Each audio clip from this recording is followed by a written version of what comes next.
J'espère que voilà, on doit m'entendre un peu mieux.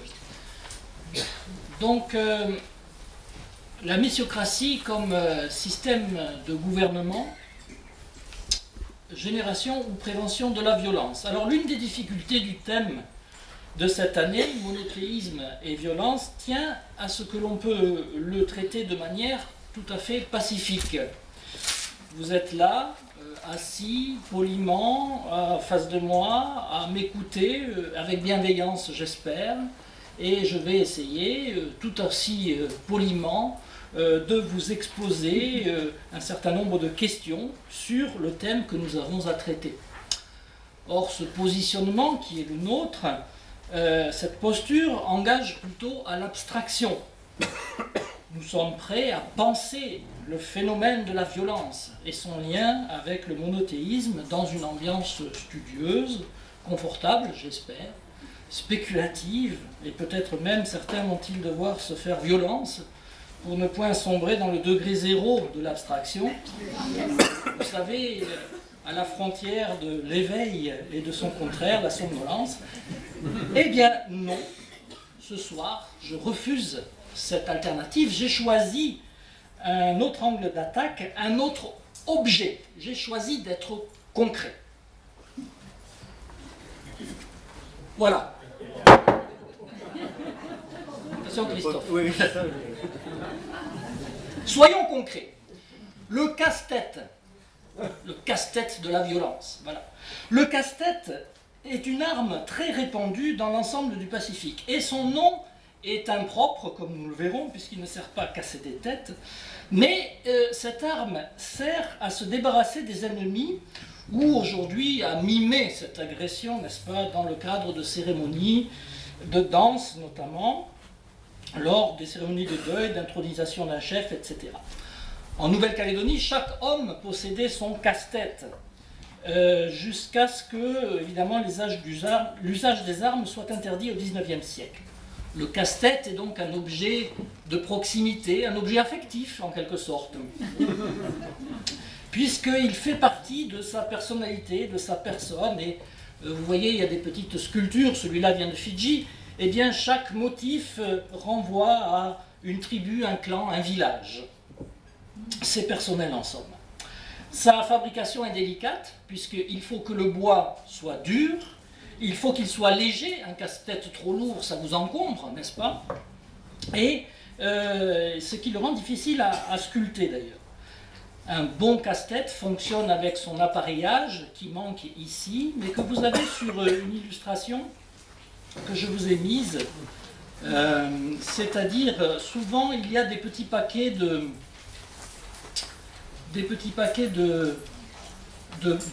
feuilles magiques qui sont associées. Voilà, je vous ai mis quelques autres exemples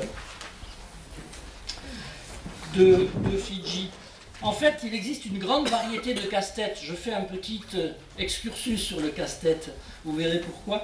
Il y a une grande variété. Certains sont à manier d'une seule main, d'autres, vous le voyez sur l'image derrière moi avec ces guerriers fidjiens tout à fait en haut, d'autres à deux mains. En fait, ils ne servent pas à frapper sur la tête comme un béotien occidental le ferait. La tête en Océanie est la partie la plus sacrée d'un être humain, même d'un ennemi. Donc on évite de frapper la tête, sauf évidemment en cas de légitime défense, et bien particulier. Mais en fait le casse-tête, Christophe, non, tu ne me sers pas de... Non, merci, non. ça va. Le casse-tête sert en fait à démembrer. On s'attaque aux jointures ou on s'attaque le plus souvent à la nuque. Ce qui explique la forme aussi de ces casse-têtes. Vous voyez ici la grande diversité, l'imagination de l'homme, n'est-ce pas, pour la violence.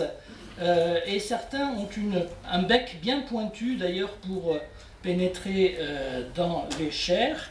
Vous avez un casse-tête tout à fait intéressant, personnellement, que j'aime beaucoup, c'est le bec d'oiseau. Quoi de plus poétique que le bec d'oiseau, hein? Ne vous laissez pas tromper. Le bec d'oiseau est fait pour pénétrer le sternum, n'est-ce pas? Et ensuite, dans un judicieux mouvement de haut en bas, pour ouvrir la personne en deux. Voilà, vous voyez le petit paquet magique qui entoure le manche, qui donne aussi son efficacité à ce magnifique bec d'oiseau.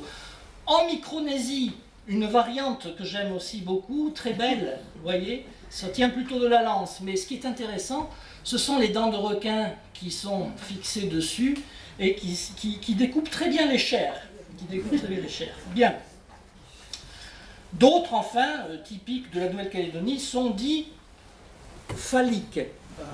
Alors, j'essaie de le trouver. Voilà. Ça va. Celui-là vient des îles Samoa, mais on trouve aussi les mêmes formes, vous en avez un d'ailleurs sur votre illustration, de formes phalliques évidemment pour exalter la virilité du guerrier. Ce sont des affaires d'hommes tout ça, bien sûr. Alors à la vue de ces objets, la question de la violence, vous voyez tout de suite, devient plus concrète en fait, quand vous avez ça entre les mains ou quand vous avez ça qui vous arrive dessus. Et la question qu'on peut se poser, c'est comment ces objets de guerre qui sont issus de populations que l'on qualifiait de païennes ou de polythéistes, comment ces objets sont devenus aujourd'hui des œuvres d'art, exposées dans les musées, faisant l'objet de ventes aux enchères avec des prix qui montent de plus en plus, des objets qui sont revendiqués aujourd'hui culturellement avec fierté par des peuples et des nations qui se considèrent comme les derniers chrétiens. Un des précédents premiers ministres des îles Fidji, qui était aussi un grand chef traditionnel, un roi, disait « Mais nous, dans le Pacifique, nous sommes les derniers chrétiens. Regardez vos églises d'Europe, elles sont vides. Regardez nos temples, ils sont pleins. Nous sommes le dernier bastion du christianisme, c'est nous. » Allez. Et malgré tout, eh bien, ces nations chrétiennes ont une admiration, un penchant pour ces objets du passé. De sorte qu'on peut se dire, mais finalement, quel est le rôle du monothéisme chrétien à travers le phénomène missionnaire et quel est celui aussi du pouvoir civil dans cette fabrique d'un objet de mort en un objet de paix, d'un symbole de violence à celui du simulacre de la violence, puisqu'aujourd'hui, dans les danses, on simule bien sûr la violence. Alors, pour tenter de répondre à cette question, je vous propose un parcours en 2 temps. Vous avez le plan sur votre feuille. D'abord, se plonger dans le phénomène historique de la missiocratie. Qu'est-ce qu'on entend par ce terme-là? Ensuite, dans un 2e temps, comment la violence a été traitée, notamment dans les codes de loi instaurés par les missionnaires. On fera une petite incursion dans le domaine juridique. Enfin, en conclusion, on reprendra cette question du sous-titre « La mission a-t-elle généré ou a-t-elle tenté de prévenir la violence ?» Alors, je vais m'inspirer bien sûr de ce que je connais le mieux, ce sont les théocraties dans l'ère de l'océan Pacifique. Vous avez dans la dernière feuille une carte qui est sortie à peu près comme on a pu, avec les principales implantations et les dates des principales implantations missionnaires dans la région. Donc je vais garder la carte pas loin pour avoir une idée de la géographie. Premier point, les théocraties missionnaires. Une précision préalable, importante. Il faut comprendre, je tiens à dire que la mission, d'abord, précède la colonisation. Ça, c'est un point absolument capital, et il faut comprendre cette affirmation de 2 manières. Premièrement, dans une perspective historique. Les missionnaires, je me place au XIXe siècle dans le Pacifique, mais cela s'observe aussi ailleurs, commencent leur œuvre d'évangélisation indépendamment de la montée des nationalismes, indépendamment donc de la prise de possession par les nations occidentales de territoires. Ainsi, dans le cas de la Nouvelle-Calédonie et des îles Loyauté, la mission est présente dès les années 1840, tandis que la prise de possession par la France n'est effective qu'en 1853 pour la Grande-Terre et puis 1864-72 pour les îles. À Tahiti, l'écart est encore plus grand puisque les missionnaires de la Société des missions de Londres arrivent en 1797 et le protectorat français ne commence qu'en 1842 et Tahiti et ses îles deviennent colonies en 1880. Donc vous voyez, un écart beaucoup plus grand. Donc d'un point de vue historique, on peut, sans se tromper, affirmer que la mission précède la colonisation. Mais il faut comprendre aussi l'expression dans un deuxième sens, dans son intentionnalité. La mission précède la colonisation. C'est-à-dire que le missionnaire, et en particulier le missionnaire protestant, le non-conformiste, celui qui n'appartient pas à une église d'État, qui souvent est issu de ce mouvement de réveil, aura avec le temps une action qui n'est pas colonisatrice. Il ne cherche pas à mettre en valeur une terre, c'est la définition de la colonisation, pour le profit, mais il aura sûrement une action civilisatrice, ce en quoi la population missionnée va l'assimiler aux colons dont il partage les mêmes codes culturels.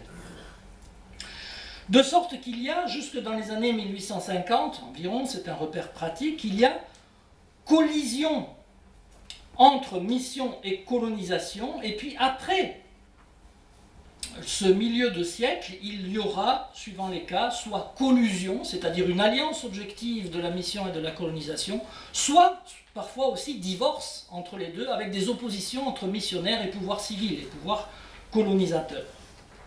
Mais je le répète, le missionnaire, dans son intentionnalité, part pour une œuvre de salut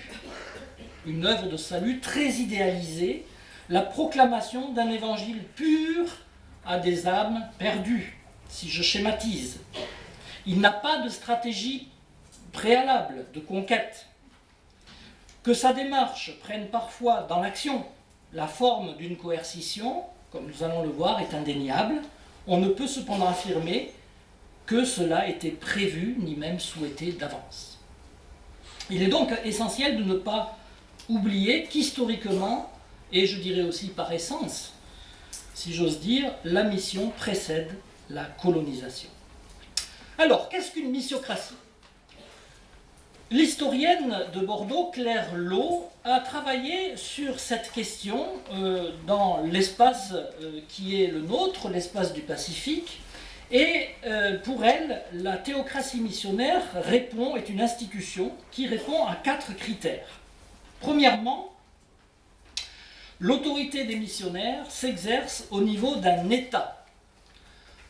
Un État, notion entendue évidemment à l'échelle de ces îles du Pacifique, c'est-à-dire de ces archipels, donc un État parfois conséquent, si je prends le royaume de Tonga, parfois beaucoup plus réduit si je prends les îles Gambier ou bien les îles Wallis et Futuna. L'étendue du territoire n'est pas la même.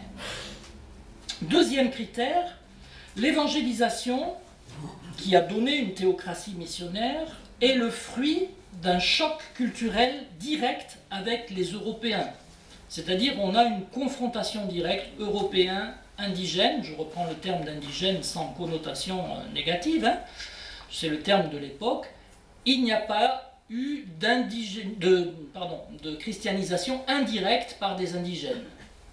Il faut qu'il y ait eu un contact direct. Donc une situation, on dit ça, on appelle ça aujourd'hui de choc culturel. Troisième critère, la situation de monopole confessionnel prévaut. Il y a des théocraties protestantes et il y a des théocraties catholiques. Enfin, quatrième critère, le pouvoir du missionnaire s'exerce à tous les niveaux, au niveau politique, économique, social, administratif, juridique, durant un laps de temps assez conséquent. Alors là aussi, il y a une grande variation dans l'histoire. Vous avez par exemple sur l'île de Lifou, sur laquelle j'étais pendant plusieurs années, le missionnaire, où est-il ? Samuel McFarlane, je vais prononcer à la française, a régné, il faut dire ça, il a régné environ 10 ans, il était le maître de la partie de l'île, du nord de l'île. Il a, on le verra comme d'autres, édicté un code de loi à partir du décalogue. Et donc une dizaine d'années pour McFarlane, qui était une forte personnalité et qu'on a prié ensuite d'aller évangéliser ailleurs, puisqu'il semait pas mal de troubles sur l'île. Honoré Laval, ce brave Picpusien, un père donc, lui est resté 37 ans dans ce petit archipel des Gambiers.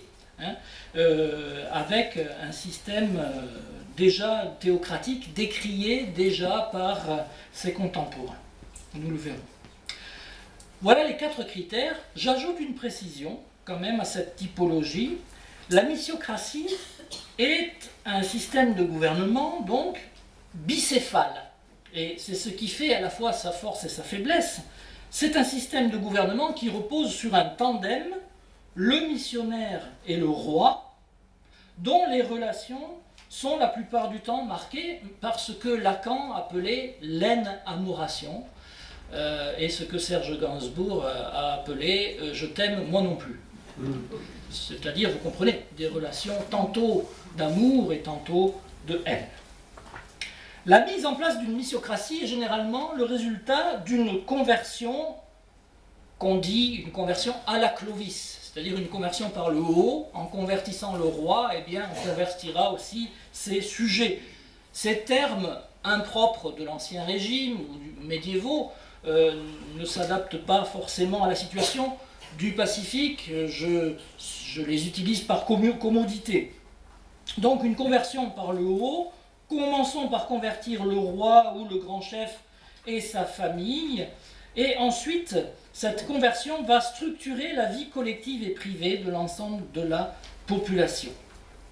Alors il faut insister, et Clairlot le montre très bien dans son ouvrage que vous avez dans la bibliographie, qu'il y a une grande variété de situations et que les facteurs externes, les circonstances extérieures, les relations internationales entre la France et l'Angleterre, entre protestants et catholiques, sont des facteurs évidemment qui influent sur la manière dont ces théocraties se mettent en place et sur la manière dont elles durent ou ne durent pas.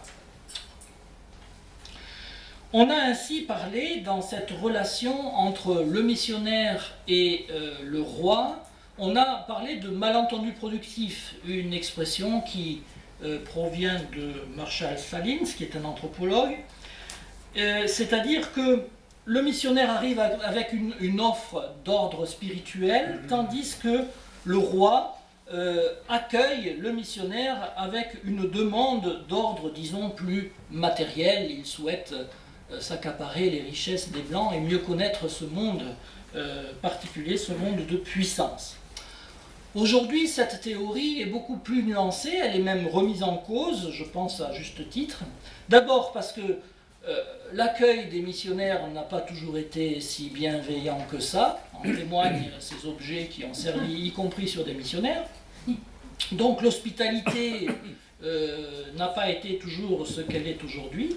C'est plutôt la défiance, voire la méfiance qui marque les premiers contacts. Et puis d'autre part, les chefs ou les rois ne sont pas ou n'étaient pas uniquement motivés par des questions matérielles. On voit, on lit dans les archives des rois qui sont passionnés de théologie et des rois qui ont une foi profonde, profondément ancrée. Donc, dans cette perspective aussi, qui est que le christianisme apporte un mana, hein, c'est un terme polynésien, une puissance, une force supérieure aux religions actuelles, en tout cas contemporaines. Donc on peut dire qu'il y a une remise en cause de cette théorie. Au départ, il ne s'agit pas seulement d'un calcul purement rationnel de la part des chefs, il y a une réelle volonté de découvrir le christianisme et de vivre cette religion. Alors évidemment, l'intérêt varie suivant, comment dirais-je, la personnalité. Vous avez des grands rois, hein, alors vous avez par exemple le fondateur de la dynastie actuelle de Tonga, George Tupou Taufa Ahau, le premier qui s'appelle George en l'honneur aussi du roi d'Angleterre, du roi George. Hein.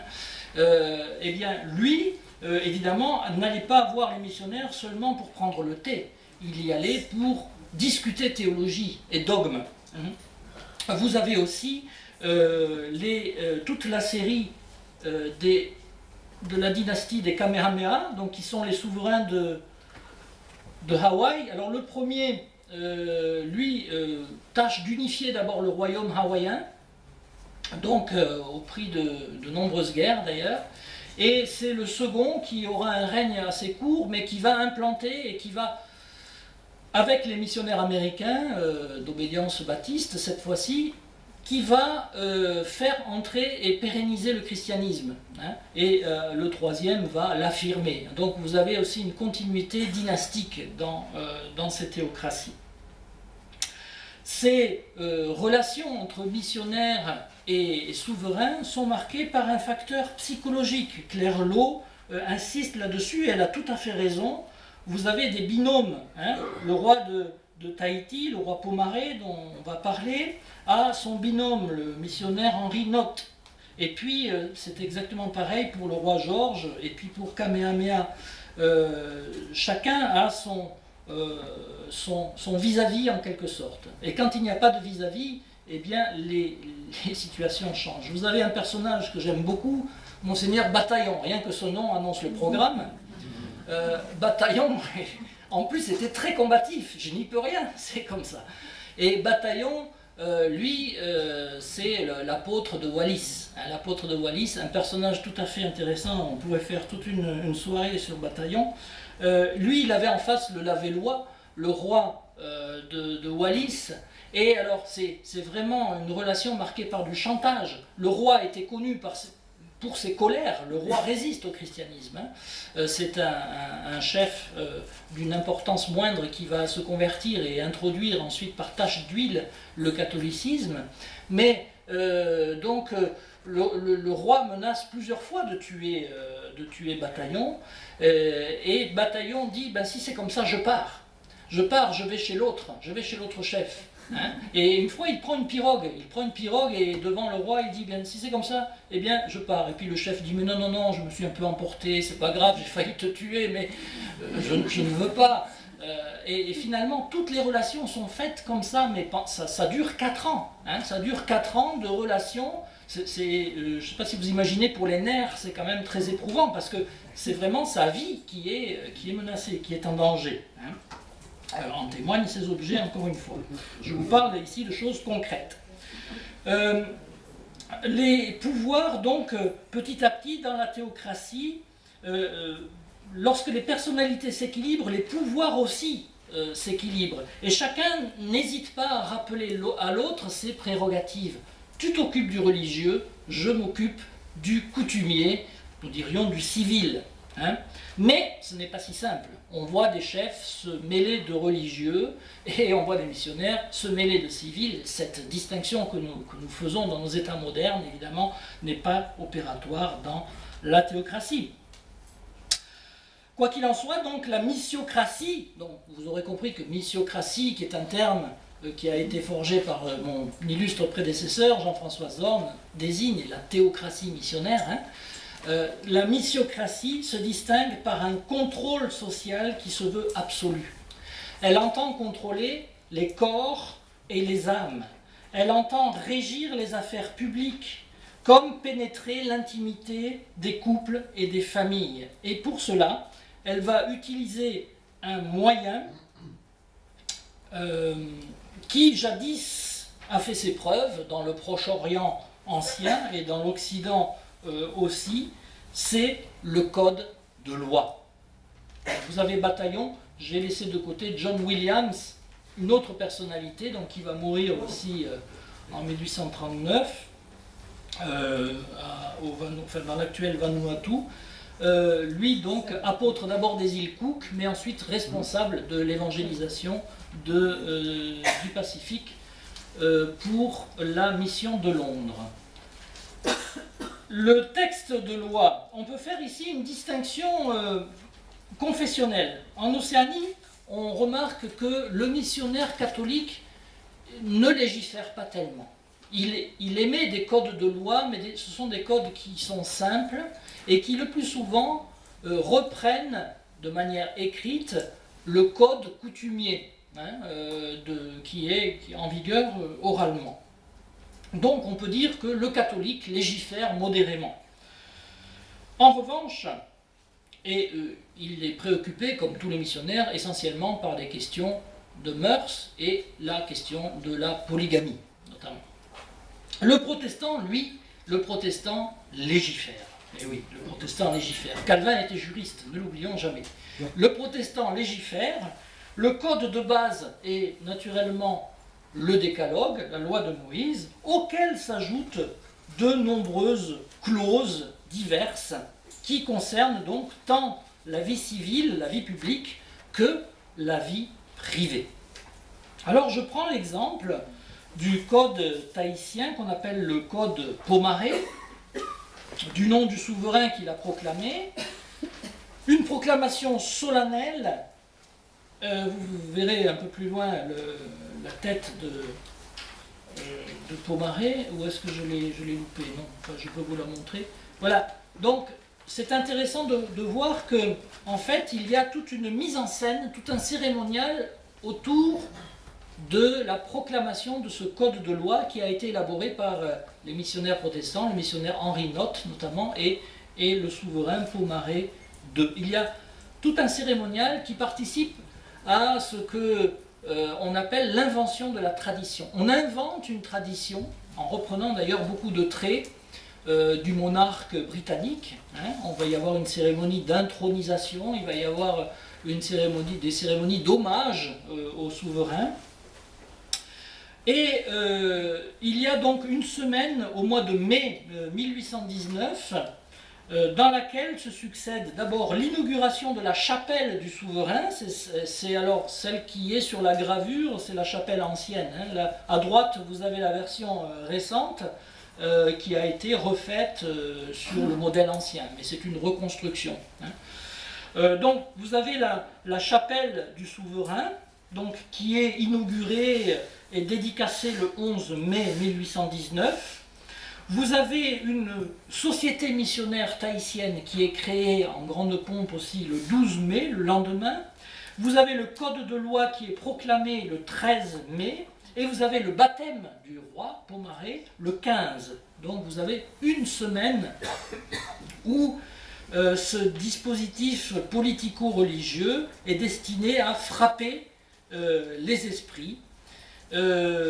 On trouve ce genre de manifestation ailleurs, avec aussi souvent d'ailleurs un moment où les objets du culte ancien sont rassemblés et détruits, hein, des autodafés. Alors ici ce n'a pas été le cas, mais ça peut, on peut trouver ce genre de phénomène à cette occasion-là. Et parmi ces objets du culte nouveau, hein, il s'agit de remplacer les objets anciens comme ceux-là par la Bible, que je n'ai pas, hein, la Bible et le code de loi. Il y a la Bible et le code de loi qui est proclamé, promulgué, je cite, par Pomaré, de par la grâce de Dieu, qui l'a consacré Arii, c'est-à-dire chef, prince, noble, de Tahiti, Moorea et des terres voisines. Ce code contient 19 articles. Vous les avez sur votre feuille. Vous voyez, vous avez les 19 articles. Et ensuite, pour chaque article, il y a des sous-parties. Ce code contient 19 articles. Voilà, alors vous avez Henri Notte, je vous ai mis, et Pomaré à côté. Pomaré II, ça c'est le 2, qui souffrait d'un léger strabisme, comme on peut le remarquer.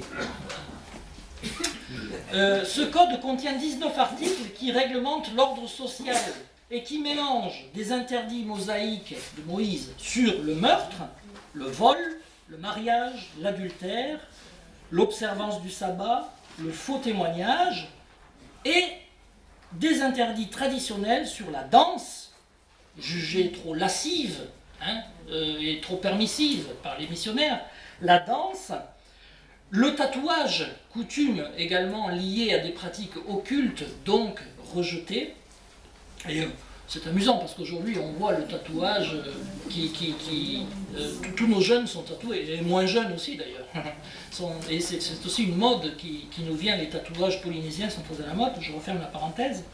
Le code prévoit en outre des peines à la discrétion de juges, les juges sont établis. Alors, suivant les endroits, on parle de juge ou de police. Sur l'île où j'étais, en Nouvelle-Calédonie, on parlait de la police coutumière. Le chef a une police. Et ces codes sont issus de la négociation entre le missionnaire et le souverain, comme ici vous l'avez sous les yeux, donc Henri Notte et Pomaré. Alors, vous avez aussi les titres. L'original, alors voilà, je vous ai mis pour terminer, le code Pomaré a été une des premières affiches et ça a été imprimé par la mission. Hein, et on a fait en sorte que ça puisse être placardé en 3 fois, parce qu'évidemment on n'avait pas les moyens de faire des affiches, mais en faisant 3 feuilles, on arrivait à faire une grande affiche qui était proclamée, qui était placardée partout dans les endroits, pour que nul n'est censé, comme vous le savez, ignorer la loi. Alors l'une des faiblesses de ce code est qu'il ne prévoyait rien pour l'exécution des peines. Il y a bien des peines qui sont prévues. Celui qui vole un cochon doit en rendre 4. Il faut savoir que le cochon, c'est la principale richesse et source de viande. Hein. Bon. Celui qui vole un cochon doit en rendre 4. 2 pour celui qui l'a volé et 2 pour le roi. Ouais. C'est pas fou. Bon, et ainsi de suite. S'il n'a pas de cochon, eh bien on remplace par une quantité de taro. Le taro étant une plante qu'on fait pousser. Ou bien des étoffes. Hein, s'il a les moyens, s'il a de l'argent pour acheter des étoffes, ou si par troc, on pratique beaucoup le troc. Bon, bref. Ce système de compensation est prévu, mais pas l'application. Il n'y a pas de juge d'application des peines, si je fais un parallèle avec notre droit d'aujourd'hui. Et les peines les plus graves, par contre, sont bien prévues. Je précise, je vais y arriver dans la deuxième partie, mais cette loi a fait l'objet d'une première révision en 1824 par l'Assemblée des chefs. On met en place un parlement sur le modèle anglais, si vous voulez, la Chambre des Lords, hein, l'Assemblée des chefs en 1824 qui révise, et puis surtout en 1842, on est dans un contexte très tendu entre l'Angleterre et la France, entre les missionnaires catholiques et les missionnaires protestants, et là, les missionnaires anglais serrent la vis, hein, si j'ose dire, puisque de 19, le code passe à 32 articles, dont l'orientation générale est de donner aux missionnaires le pouvoir, un pouvoir qu'ils n'avaient pas. Ainsi, l'article 4 précise qu'à l'ouverture de l'Assemblée législative, la fonction de modérateur est attribuée d'office aux missionnaires, parce qu'ils disposent des paroles de l'Évangile, qui seuls peuvent établir des lois justes qui viennent de Dieu, lois auxquelles chacun doit se soumettre.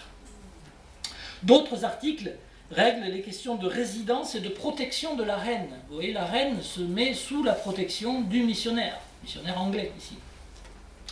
Et on veut la maintenir au maximum à distance des autres étrangers, c'est-à-dire de l'administration française, pour qu'elle ne subisse pas de mauvaises influences. Dans cette nouvelle mouture de la loi, il y a toute une série d'articles qui concernent la population, notamment les femmes. Celles-ci sont strictement encadrées pour être mises à l'abri de la prostitution, des maladies sexuellement transmissibles, du viol, du concubinage, de la polygamie, de la répudiation, bref, de tout ce que les varinées, les femmes, subissaient de la part de la société traditionnelle et de la société coloniale. Le code de la famille est précisé, ainsi que les règles d'éducation. On agrandit la partie qui concerne les jeux, les danses, les spiritueux de toutes sortes, et le respect du sabbat, hein, l'observance du sabbat, demeure la pierre d'angle de cet édifice religieux de toute la société. Le gouverneur français, enfin le contre-amiral là, du petit Thouars, quand il voit ce code, il est très content. Il est très content parce que ça encadre bien justement la vie des indigènes, et il ne trouve rien à redire. Hein. Alors que ce code semble renforcer l'identité nationale et aller, comme le croient les missionnaires britanniques, dans le sens de la sauvegarde de l'indépendance. Au contraire, pour l'administration coloniale qui se met en place, l'administration française, eh bien, ce code va être un moyen de contraindre précisément les Tahitiens.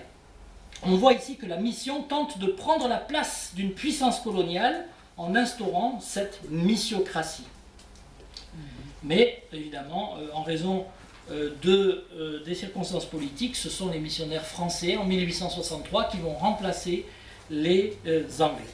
Alors ce code reste en valeur jusqu'en 1880, c'est quand même pas mal, 1819-1880, moment où Tahiti devient officiellement un établissement français d'Océanie, c'est-à-dire une colonie. Alors j'en viens à la question de la violence dans ce code. Dans la plupart des codes, les peines allaient de la réparation, hein, je l'ai dit, 4 cochons pour un cochon volé. Donc de la réparation au travail forcé. Très intéressant le travail forcé, c'est un bon moyen pour calmer les gens. Hein. On leur fait creuser des puits, et quand on connaît les îles coralliennes, croyez-moi, c'est dur. On leur fait aussi construire des routes.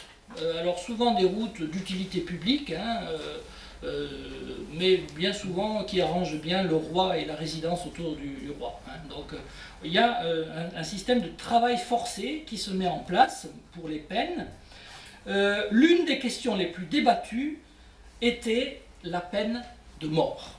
La peine de mort. Alors, celle-ci était prévue dans le code pour, je cite, « ceux qui tuent une autre personne, commettent l'attentat et certains actes de rébellion, sous-entendu contre le roi, puisque ces actes de rébellion étaient assimilés à des meurtres, hein, à des meurtres symboliques. Selon le modèle anglais, la peine de mort était exécutée sous forme de pendaison. Et nous avons le témoignage du missionnaire William Ellis, qui dit ceci: « Quelques mois après la promulgation du Code, donc en 1819, 2 indigènes furent pendus suivant la coutume anglaise. 4 autres pendaisons eurent lieu en 1821 pour conspiration et trahison. Il s'agissait d'un complot contre la vie du roi, dont la fin naturelle survint la même année. » Pas de chance. Ce furent les seules condamnations à mort prononcées en exécution du Code de 1819. Or, on s'aperçoit que cette forme d'exécution par pendaison scandalisait les Tahitiens, qui la trouvaient particulièrement barbare. Et oui, dans la période prémissionnaire, l'exécution d'un homme existait, mais elle se faisait souvent, la plupart du temps, par transpercement à l'aide d'une lance, par la nuque brisée, comme je l'ai dit, sur une pierre souvent destinée à cet usage, ou encore par décapitation. Mais, il faut le préciser tout de suite, ces actes n'avaient lieu que dans un cadre strict, qui était le cadre de cérémonies religieuses, mais là on n'en est pas bien sûr, il y a un grand débat ethnographique, ethnologique là-dessus, sur la question des sacrifices humains. En tout cas, ce qui est sûr, c'est que des exécutions avaient lieu en temps de guerre, puisqu'on s'efforçait de capturer les guerriers vivants, les héros du camp adverse, et ensuite il y avait une exécution rituelle, mais de cette manière dont j'ai indiqué. On exécutait donc le guerrier qu'on avait capturé vivant. Pour punir les fautes graves, la sanction était en général le bannissement. Alors quand ça concernait non pas un ennemi, mais quelqu'un de sa propre société, il y a par exemple dans une île de Huahine, c'est une île sous le vent, on mentionne même l'îlot sur lequel il faut exiler les fauteurs de troubles. Donc ils sont exilés, ils n'ont le droit d'avoir aucun contact, ni avec leur famille, ni avec personne, et eh bien, la seule subsistance, c'est de se débrouiller. Seulement, ce sont des îlots où on ne peut pas cultiver, il y a juste la pêche et peut-être 1 ou 2 noix de coco, c'est tout. Donc c'est une mort à l'usure, en quelque sorte. Alors, dans le cas de criminels vraiment nuisibles et notoires, au sein de sa propre société, on pouvait, généralement, ce qu'on faisait, on employait des moyens très discrets, n'est-ce pas, liés à des moyens occultes, comme l'empoisonnement, la bonne vieille technique de l'embuscade aussi, quand un gêneur va travailler dans son champ, eh bien, il peut tomber sur 2 ou 3 guerriers qui sont envoyés par le reste de la communauté pour s'en débarrasser discrètement. Et bien sûr, l'expédition nocturne aussi très pratiquée. Que ce soit vis-à-vis des hommes ou des femmes, pour enlever des femmes. C'est un autre problème. Évidemment, ces modes de punition entraînaient, vous le voyez bien, un engrenage de la violence. hein, une vendetta, puisque évidemment celui qui est tué, sa famille réclame vengeance, et on entre ici dans un système d'engrenage de la violence. C'est précisément ce que les missionnaires cherchaient à faire, c'était de briser cet engrenage de la violence. Alors, la pendaison fait problème, la pendaison est barbare, et l'Assemblée de 1824 change la loi au terme de débats juridiques, d'anthologie, que je vous ai mis. On va les lire parce que ça vaut le coup. Je vois qu'on a un peu le temps, donc ça tombe bien. Alors évidemment, il faut prendre ces témoignages avec des pincettes. Ce sont des reconstitutions, hein, n'est-ce pas? Ce sont des témoignages qui... Ça a été retranscrit par des voyageurs et des auteurs anglais qui ne maîtrisaient pas le tahitien. C'est une reconstitution après coup, mais la substance des débats est là. Alors, donc nous sommes en 1824 et à la faveur de la révision de ce code de loi, se pose la question de la peine de mort. Faut-il ou non maintenir la peine de mort? Alors voilà le premier, le chef de papeete. Les lois d'Europe ne punissent-elles pas de mort le meurtrier? Eh bien, la pensée qui m'agite est celle-ci. Ce que font les hommes d'Europe, peut-être ferions-nous bien de le faire. Ben, puisque les Européens le font, allons-y. Utami, le premier chef de Punaoya, le chef de papeete, dit-il, s'est fort bien exprimé, pure rhétorique de politesse, hein. Nous avons en effet reçu beaucoup de bonnes choses des peuples d'Europe, et il en est encore beaucoup de leurs usages que nous ferons bien imiter. Mais le discours d'Itoti ne va-t-il pas très loin? Et l'adoption de principes qui l'ont été ne nous conduirait-elle pas au bouleversement complet de nos mœurs et de nos usages particuliers? Si nous adoptons la peine de mort contre le meurtrier par ce seul motif que les lois de l'Europe infligent cette pénalité, ne devons-nous pas, nous aussi, pour la même raison, infliger une peine très grave à ceux qui forcent une maison, qui dérobent des animaux, des fruits, ou qui prennent de faux noms? Or, nous savons tous que forcer une de nos cases de feuillage et de bambou, qui n'ont d'autre porte qu'une clé de bambou, n'est pas une bien grande faute. Et que dans l'état de communauté où nous vivons tous, prendre des fruits ou un porc quand on a faim n'est pas un crime. Trouverait-on quelqu'un à Tahiti qui prétende que ces choses doivent être punies comme en Europe? Non, ce ne serait pas juste. Et puisque ce qui peut être mal en Europe ne l'est pas au même degré sur ces îles, nous ne devons pas nous guider, en règle générale, par ce seul motif que les lois d'Europe ont parlé dans un sens ou dans un autre. Je trouve pour nous la loi du bannissement plus sage que la loi de mort. Vous voyez, c'est argumenté quand même. Bon. Ou parou parou. Vous connaissez tous ce verset. Alors lui, il corrige, hein, ce n'est pas la copie de la loi européenne, mais c'est la fidélité à la Bible. Vous connaissez tous ce verset. Celui qui a répandu le sang de l'homme, son sang sera répandu par l'homme. Ce à quoi un autre chef, le suivant, Tati, rétorque au précédent qu'il se trompe en ne citant que l'Ancien Testament. Je remarque qu'une foule de coutumes de l'ancienne loi, comme la polygamie, l'esclavage, les débiteurs, etc., ont été abolies par le Nouveau Testament. Peut-être la loi du meurtre a-t-elle été abolie comme beaucoup d'autres. Dans tous les cas, je ne vois pas qu'elle soit confirmée dans le nouvel area. Un mot difficile à traduire, c'est le présent, la nouvelle époque selon la Bible. Hein. Ce qui devrait être pour nous servir de guide. Et puis, n'est-ce pas assez qu'il y ait sur la terre de méchants hommes qui se souillent de sang? Et la loi n'aurait donc rien de mieux à faire que de les imiter? Est-ce bien au nom de la justice de faire que l'homme devienne meurtrier de son frère? Je ne le pense pas. Je crois donc que nous devons nous en tenir au bannissement du meurtrier.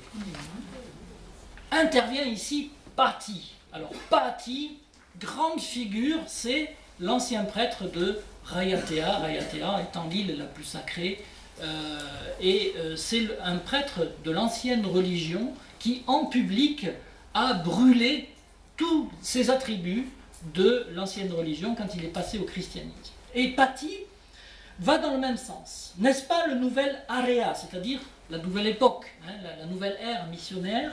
N'est-ce pas le nouvel area qui est notre guide? Et où donc y trouverez-vous des instructions pour mettre à mort? Je connais beaucoup de passages qui défendent de tuer, mais je n'en connais pas un qui commande de le faire. Il est bon que nous ayons des lois pour ceux qui commettent des crimes, mais dites-moi, pourquoi des hommes vraiment justes punissent-ils? Est-ce par colère ou le plaisir de faire du mal? Est-ce par amour de la vengeance comme nous le faisons en temps de guerre? Rien de cela. Un homme bon, juste, ne cherche point à se venger. Il n'agit pas non plus par colère. Là où il y a de la souffrance, ne saurait exister du plaisir. Là où il y a du mal et où on répand le sang, ne saurait exister la justice. Les châtiments auxquels les criminels sont condamnés ont pour but d'empêcher de recommencer, en même temps qu'ils doivent effrayer les autres hommes en leur montrant ce qu'ils attireraient sur eux s'ils agissaient de la même manière. Eh bien, ne savons-nous pas tous que ce serait une punition plus sévère d'être banni pour toujours de Tahiti et d'être envoyé dans une île déserte que d'être mis à mort à l'instant? Le banni pourrait-il encore se rendre coupable de meurtre? Une pareille condamnation n'effraiera-t-elle pas plus que si nous ôtons la vie aux criminels? C'est pas dit, c'est pas n'importe quoi. Enfin, un homme de moindre rang, qui appartient à la catégorie qu'on appelle les Taatari, confirme, c'est-à-dire les gens du commun. Nous sommes dans une société aristocratique, avec des chefs et puis des gens du commun, des roturiers. Voilà, quand tout le monde a parlé, eh bien, quand même, le peuple a le droit de donner son avis. Bon. Alors, il confirme la tendance qui se dessine, vous voyez, propice au bannissement, mais il soulève une question très théologique.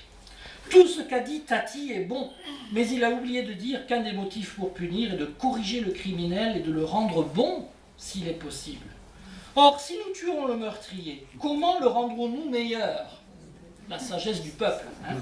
Si nous l'envoyons dans une île déserte où il sera livré à lui-même et contraint de réfléchir, Teatua, c'est-à-dire Dieu, peut juger à propos de faire mourir les mauvaises choses qui sont dans son cœur et d'y faire naître de bonnes choses. Écoutez bien la suite. Mais si nous le faisons mourir, où ira son âme? C'est pas beau ça? Bien. Donc vous voyez les débats, finalement, évidemment, la peine de mort sera retirée, c'est le bannissement qui sera choisi. Une règle qui est à peu près respectée dans toute l'ère du Pacifique. On préfère le bannissement, une sorte de mort sociale, à la mort physique en public. Je conclus. J'ai intitulé ça « L'ambiguïté missiocratique ». En légiférant, les missiocrates et les monarques ont tenté de canaliser la violence. Les codes de loi étaient destinés à prévenir la violence, à faire cesser les guerres tribales et l'engrenage dont j'ai parlé. Si l'on interroge les Océaniens, encore aujourd'hui, je parle des milieux chrétiens bien sûr, sur ce que représente le christianisme, la réponse est quasi unanime: cette religion a apporté la paix. Sous-entendu, elle a mis fin à une période de violence incessante. Alors, l'historien n'est pas toujours satisfait de cette réponse. Et il va se demander, mais est-ce bien vrai? Et la réponse est assez nuancée. Oui et non. Oui, car les théocraties missionnaires se mettent en place sur des micro-États dont l'unification est, au moment de la christianisation, soit en cours, soit à peine achevée. Et cette unification se fait au prix de guerres très meurtrières. Donc on peut dire, oui, la christianisation a apporté la paix. Deuxième argument en faveur du oui, les premiers contacts, nous le savons, avec les missionnaires ont été violents et ont pu aller jusqu'au martyre. Les figures emblématiques sont John Williams, du côté protestant, et le père Chanel, Saint-Pierre Chanel, l'apôtre de Futuna. Pauvre Chanel, il mériterait aussi une soirée à lui tout seul. Il arrive, le pauvre, avec un autre frère, il ne comprend pas un traître mot de la langue des gens. Et il n'y arrive pas. Il essaie d'apprendre, il n'y arrive pas. Et il meurt sur un bête malentendu. Bon, je referme la parenthèse. Donc, dans un premier temps, on peut dire oui, le christianisme a apporté la paix à la suite précisément de ce martyre de Pierre Chanel. Les habitants de Futuna voient qu'ils sont allés trop loin et ils se convertissent tous pour demander pardon en quelque sorte. C'est une sorte de compensation, de réparation. Donc, à partir du moment où l'on devient chrétien, on ne se tape plus dessus, du moins le jour, dans les premiers temps. Bon, d'un autre côté, on peut dire non. le christianisme n'a pas apporté que la paix, ou en tout cas n'a pas mis fin à la violence. Non, parce que la violence n'était pas constante. Hein, c'est une image un peu reconstruite de sociétés qui passent leur temps à se faire la guerre.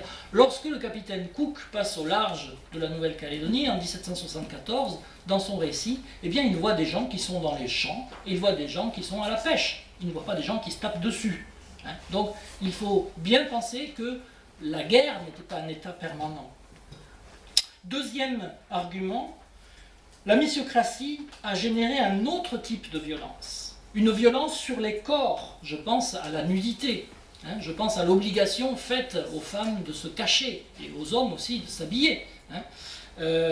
Une contrainte sur les relations sociales, avec l'observance du sabbat, hein, une nouvelle organisation du temps, de la gestion du temps. Il y avait des peines hein, pour ceux qui ne respectaient pas le dimanche. Le dimanche, on n'a même pas le droit de se déplacer, si ce n'est pour aller au culte. Hein, voilà.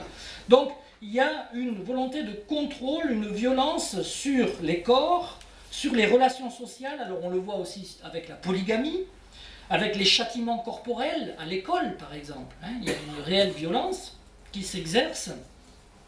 On peut parler aussi d'une violence sur les consciences, puisque le missionnaire n'apporte nullement la liberté de conscience.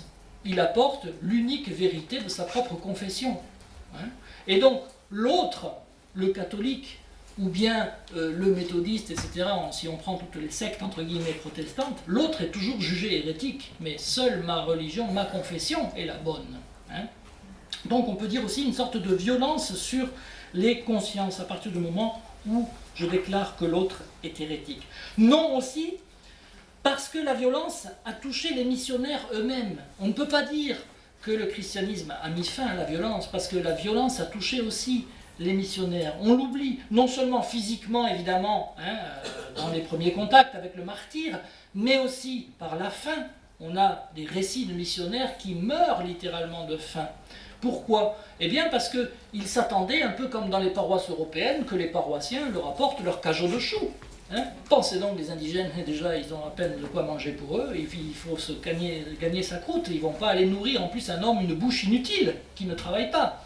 Donc, on a des récits de missionnaires, de femmes de missionnaires, qui vendent tous leurs biens, toutes leurs robes, hein, pour pouvoir acheter de la nourriture aux indigènes. Alors, pensez bien que cette situation ne peut pas durer, donc il y a une violence, une souffrance aussi psychologique. Alors, j'ai noté trois points. Hein. D'abord, une trop grande étrangèreté de mœurs entre Européens et indigènes. Et on a ce passage, ce moment extraordinaire au début de la mission à Tahiti. Ça ne marche pas bien, hein, ça ne marche pas fort. Les missionnaires sont obligés de se regrouper, ils forment un camp. Hein, et ils forment un camp avec une palissade. Hein, et notamment pourquoi? Parce que de jeunes missionnaires ne supportaient plus, qui étaient en famille hein, avec leurs femmes, ils supportaient plus que les gens rentrent et sortent de leur case et puis se servent le jour, la nuit, n'importe quand. Ça leur tapait sur les nerfs. Donc une violence psychologique. Une violence psychologique qui est due évidemment à une mécompréhension des mœurs. Hein. Et puis, deuxième facteur aussi important, l'isolement géographique. L'isolement géographique qui accentue le sentiment d'abandon. Certains missionnaires n'étaient visités, ne recevaient de la visite qu'une fois par an, et encore, c'était même pas sûr.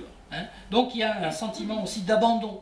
Et puis un sentiment aussi parfois d'échec personnel quand la mission doit être abandonnée, ou bien qu'elle ne tient plus son rôle supposé protecteur face à l'occidentalisation. Donc voilà des types de violences aussi sur le missionnaire, à ne pas oublier.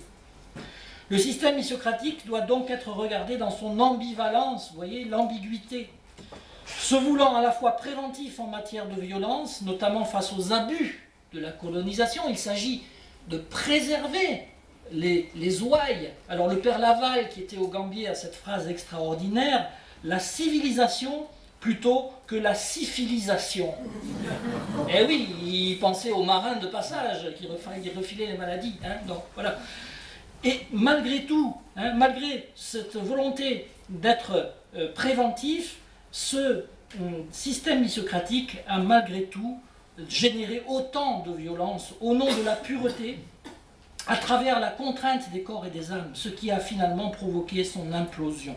Le christianisme a dû s'adapter, se métisser, s'inculturer, se syncrétiser même parfois, nous en avons parlé, et on n'a pas le temps de développer, mais les cultes du cargo sont une réponse, par exemple, à une réponse sociale, politique et religieuse à cette violence générée par des changements trop rapides et radicaux. Alors voilà, chers amis, j'espère que vous n'êtes pas endormis, sinon j'ai de quoi vous réveiller. La leçon missiologique apportée par les théocraties missionnaires, les missiocraties, pourrait bien être la suivante, si j'ai une leçon à tirer. Comment apporter une parole à autrui, une parole que l'on juge bonne, une bonne nouvelle, tout en ayant conscience que ce geste puisse être interprété différemment, que le processus dérape au point de lui devenir nuisible à cet autre. Faut-il, au nom même de sa foi, prendre le risque que le témoignage se fasse faux témoignage, voire contre-témoignage? Un vrai casse-tête. Merci.